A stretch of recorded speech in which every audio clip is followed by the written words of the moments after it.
જય શ્રી કૃષ્ણ. શ્રી ગણેશાય નમઃ. શ્રીમદ ભગવદ્ ગીતામાં અધ્યાય 7મો, જ્ઞાન વિજ્ઞાન યોગ, 7મા અધ્યાયનો સારાંશ. આ અધ્યાયમાં શ્રી કૃષ્ણ ભગવાન કહે છે કે જ્ઞાન યોગ જાણ્યા પછી આ લોકમાં બીજું કંઈ પણ વિશેષ જાણવા યોગ્ય બાકી રહેતું નથી. આ સમગ્ર જગતનું ઉત્પન્ન કરતા અને સંહાર કરતા પણ હું જ છું. મારાથી અધિક શ્રેષ્ઠ બીજું કંઈ જ નથી. જેમ દોરામાં મણકા પરોવાયેલા છે તેમ આ સમગ્ર જગત મારામાં પરોવાયેલું છે. મારી ત્રિગુણાત્મક દૈવી માયા તરવી એટલે કે ઓળંગવી અત્યંત મુશ્કેલ છે, પરંતુ જેઓ મારા શરણે આવે છે તેઓ આ માયાને તરી જાય છે. 4 પ્રકારના પુણ્યશાળી મનુષ્યો મને ભજે છે: દુઃખી, જિજ્ઞાસુ, ધનની ઈચ્છાવાળો અને જ્ઞાની. એ બધાય ભક્તો ઉત્તમ છે, પરંતુ જ્ઞાની તો મારો આત્મા છે.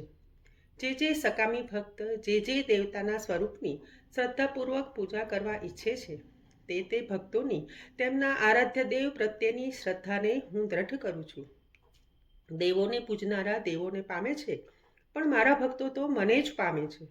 ભૂતકાળમાં થઈ ગયેલા, વર્તમાનમાં જે છે તે અને ભવિષ્યમાં જે થવાના છે તે સર્વ પ્રાણીઓને હું જાણું છું, પરંતુ મને કોઈ જાણતું નથી. હજારો મનુષ્યોમાં કોઈક જ સિદ્ધિ માટે યત્ન કરે છે, અને યત્ન કરી સિદ્ધ થયેલા યોગીઓમાં પણ કોઈક જ મને સત્ય સ્વરૂપે જાણે છે.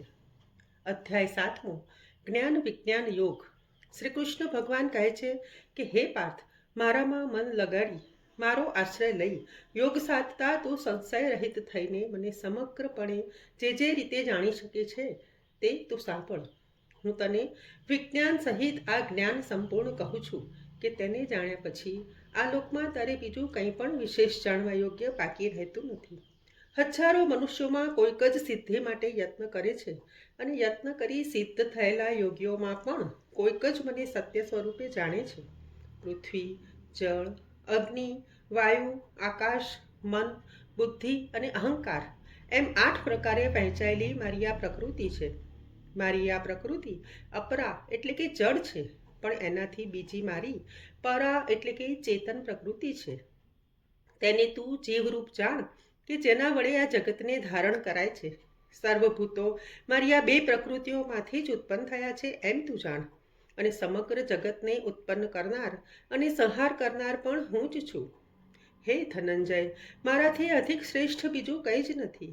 જેમ દોરામાં મણકા પરોવાયેલા છે તેમ આ સમગ્ર જગત મારામાં પરોવાયેલું છે.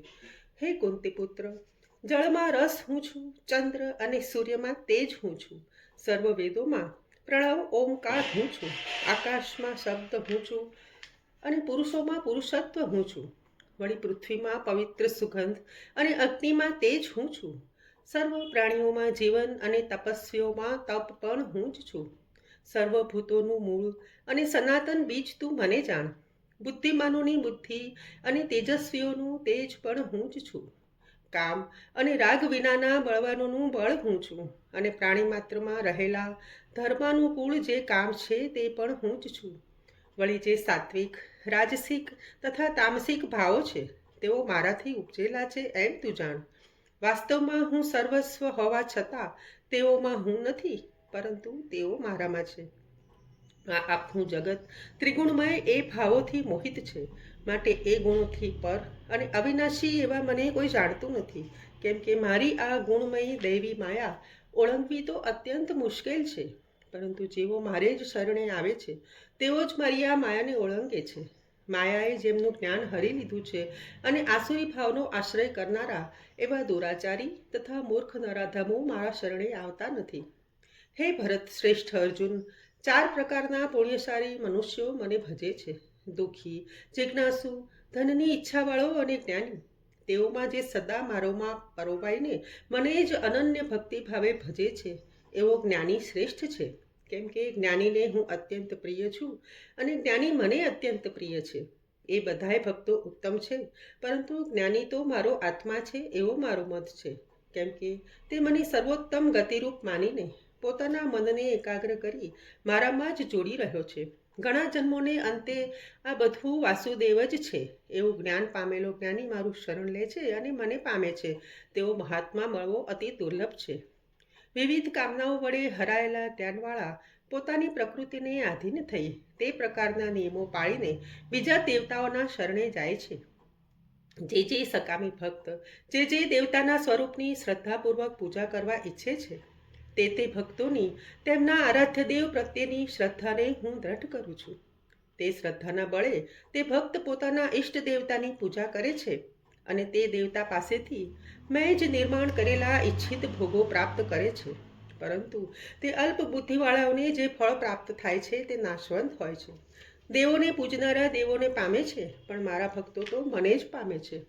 મારું પરમ અવિનાશી અને સર્વોત્તમ સ્વરૂપ નહીં જાણતા અજ્ઞાનીઓ અપ્રગટ એવા મને પ્રગટ થયેલો માને છે. મારી યોગમાયાથી ઢંકાયેલો હું બધાને પ્રત્યક્ષ દેખાતો નથી. તેથી આ અજ્ઞાની મનુષ્યો સંપૂર્ણપણે જાણતા નથી કે હું અજન્મા અને અવિનાશી છું. હે અર્જુન, ભૂતકાળમાં થઈ ગયેલા, વર્તમાનમાં જે છે તે અને ભવિષ્યમાં જે થવાના છે તે સર્વ ભૂતોને હું જાણું છું, પરંતુ મને કોઈ જાણતું નથી. હે ભરતવંશી અર્જુન, ઈચ્છા અને દ્વેષથી ઉત્પન્ન થયેલા સુખ દુઃખાદી દ્વંદ્વોના મોહને લીધે સર્વ પ્રાણીઓ ભ્રમમાં રહી સૃષ્ટિમાં મોહ પામે છે. પરંતુ જે પુણ્ય કર્મવાળા મનુષ્યનું પાપ નાશ પામ્યું હોય છે તેઓ સુખ દુઃખાદી દ્વંદ્વના મોહમાંથી મુક્ત થઈ દ્રઢ નિશ્ચયથી મને ભજે છે. જેઓ મારો આશ્રય લઈને ઘડપણ અને મરણથી છૂટી મોક્ષ પામવા યત્ન કરે છે તેઓ તે બ્રહ્મને, અધ્યાત્મને તથા સમગ્ર કર્મને સંપૂર્ણ જાણે છે.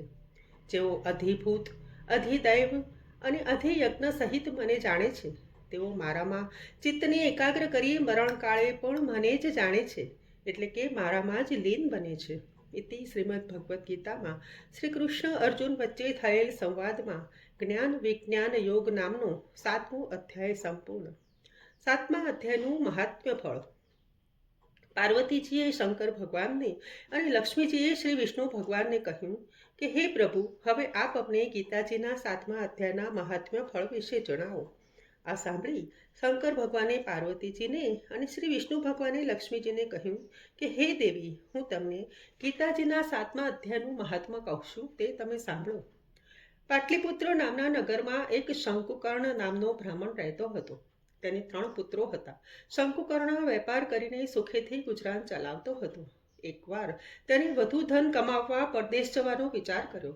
તેણે પોતાના પુત્રોને ખબર ન પડે એ રીતે પોતાનું બધું જ ધન એક ખાડામાં દાટી દીધું. પછી તે વાહન લઈને ઉત્તર દિશા તરફ રવાના થયો.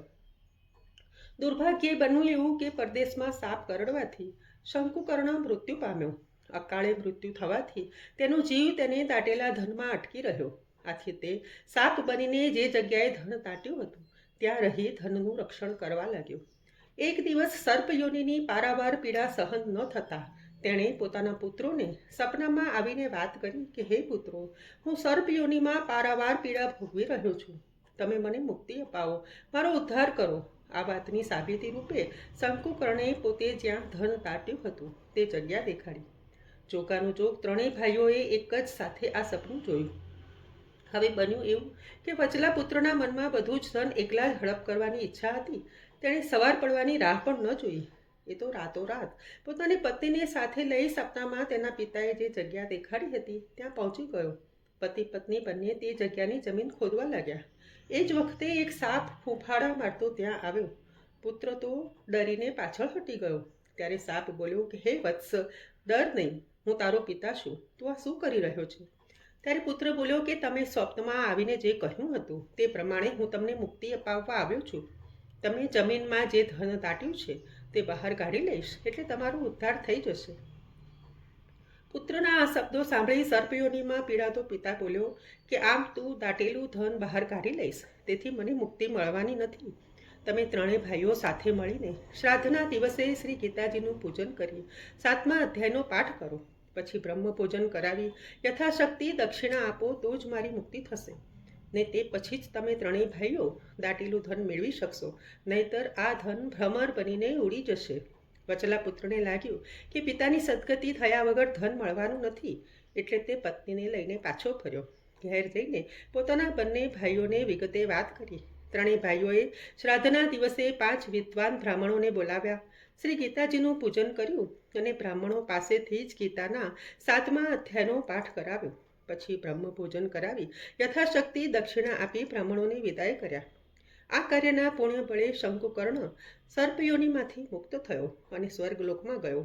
ત્યારબાદ ત્રણેય ભાઈઓએ જમીન ખોદી દાટેલું ધન બહાર કાઢ્યું અને સરખે ભાગે વહેંચી લીધું. શ્રી ગીતાના પાઠનો આવો ઉત્તમ મહિમા જાણી ત્રણેય ભાઈઓ નિત્ય ગીતાજીના 7મા અધ્યાયનો પાઠ કરવા લાગ્યા. પૃથ્વીલોકના સર્વ સુખ ભોગવી અંતકાળે વૈકુંઠ લોકમાં ગયા. શ્રી કૃષ્ણ કનૈયા લાલ કી જય.